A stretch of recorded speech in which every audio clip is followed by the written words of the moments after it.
Welcome back to the show. It's tax season time, folks, and everyone frets about dealing with the government. We have tax attorney Anthony Parent here who deals with that. Biggest thing you're seeing, you have a lot of clients who come to you when they're in trouble, right? I guess the biggest question for most laymen is, when do the IRS know? What sets them off? What is a red flag for them when they say, you know what, put them in the investigate file? What's the biggest thing that people are doing wrong? Well, one of the things is most people, it's a self-employed to get themselves into trouble most of the time. And what they do is they don't send in their estimated payments. And when they go to do their return, they see that they owe the IRS money. And they get scared, and instead of filing their return, they don't. And then this will go on for a few years, because it actually could take the IRS 2 to 3 years to figure out that somebody who should have filed their taxes and paid their taxes had not.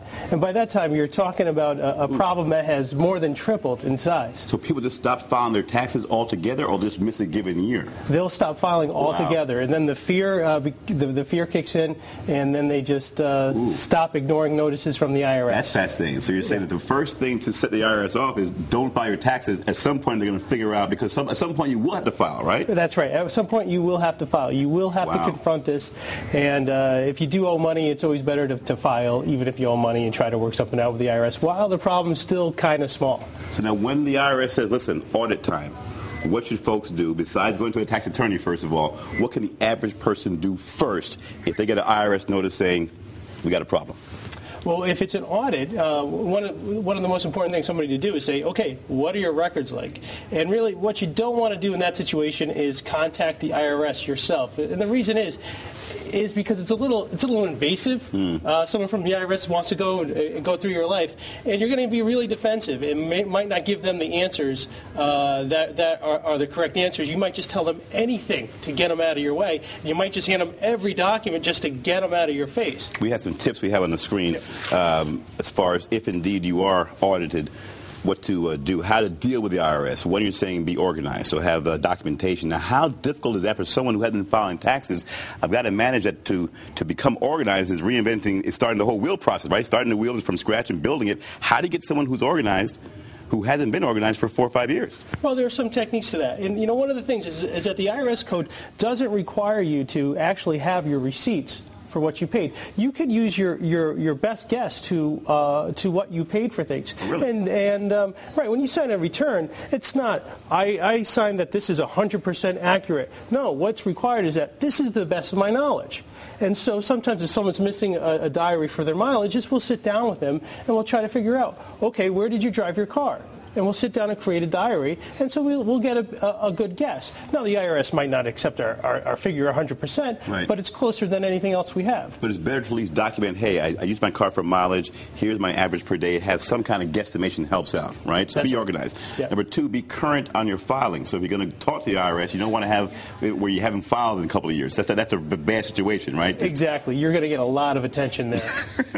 Number 3 you had is be current on your current tax payments, so that if you have any back taxes to pay, it's hard to have a conversation to negotiate if you owe the government money. Right. Well, this is the thing. The IRS will always negotiate an old debt. But, right now we have our first quarter is due for 2011. Right. And a lot of people haven't made their estimated payments for that, or they haven't adjusted their withholdings. Well, the IRS isn't going to get into a deal with you, because as soon as they approve this deal, well, now you have a new debt that just occurred for 2011. And you mentioned now be professional in demeanor. I imagine that the IRS folks are human like anybody else, right? And you can't treat them like the traffic cop. Hey, why are you bothering me? Don't you have something better to do? You don't want to take that kind of tone with the IRS, right? That's right. And I talk with the IRS every day. Yeah. And I know what they sound like. And a lot of times, you will get somebody with that tone to their voice, and it doesn't sound like they're going to be very helpful.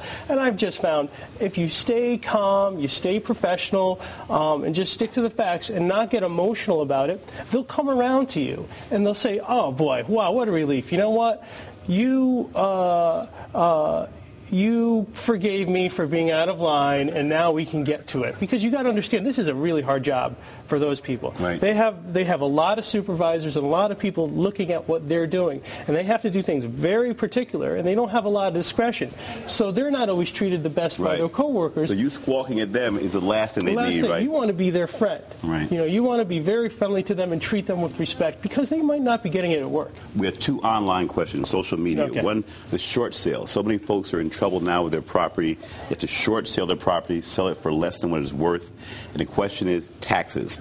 How do you avoid taxes on a short sale? So if the house is worth $100,000, you sell it for $50,000. Back in the day, you had to pay taxes on the balance of $50,000. Correct. How do you avoid that? Can you avoid that? Oh, now you can. Congress did pass a law in 2008 that allowed for those phony gains to be not allowable. Now, unfortunately, if it's phony gains, mean the artificial gains there's of the really yoke, not that gain there. But if it is an investment property, you do have to report that income. You do. So you do. If it isn't, so you have to pay taxes on the $50,000 if it is an investment property, but not on your primary residence. Right. That's exactly right. Is there any way to negotiate no payment on that if you're an investor and say, hey, I got beat the same way with the primary resident guy? How do I mitigate some taxes on that? Well, if you could show the expense going out, there may be a way to mitigate that as well. And then usually with attorney fees as well is another way to get that income down. In a minute left, mistakes now. Common mistakes in dealing with the IRS. We talked about one lying. You don't want to... This is huge. If you lying to the IRS is a criminal offense, and usually if you're in negotiation with the IRS, you have to fill out a collection information form. Right. And this is something that says, okay, this is my statement of assets. This is how much money I make. And if you lie on that form and tell the IRS you don't have any money when you really do, people have gone to jail for that. We have about 15 seconds. So lying, don't lie. Yep. Number 2 is don't answer questions you're not really clear about the ramifications of. Right. That's exactly it. So if you're not clear, what do? Say, I don't know the answer. Okay. Better to say that than to guess at something. Exactly. Number 3, don't tell the IRS what you think it wants to hear. That's a common human thing. You want to be nice to these guys, right? I'll tell them what they want to hear. They'll go away. You're saying don't do that. Don't do that. Absolutely. Because if you don't know the importance of what they're asking, you don't know where they're headed, you're going into a trap.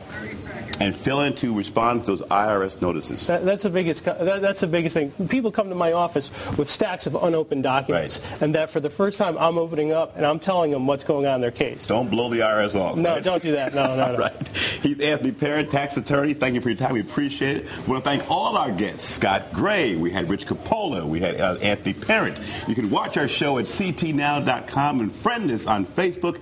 Become a fan of the Stan Simpson Show. We're on Twitter too. Look out for our tweets.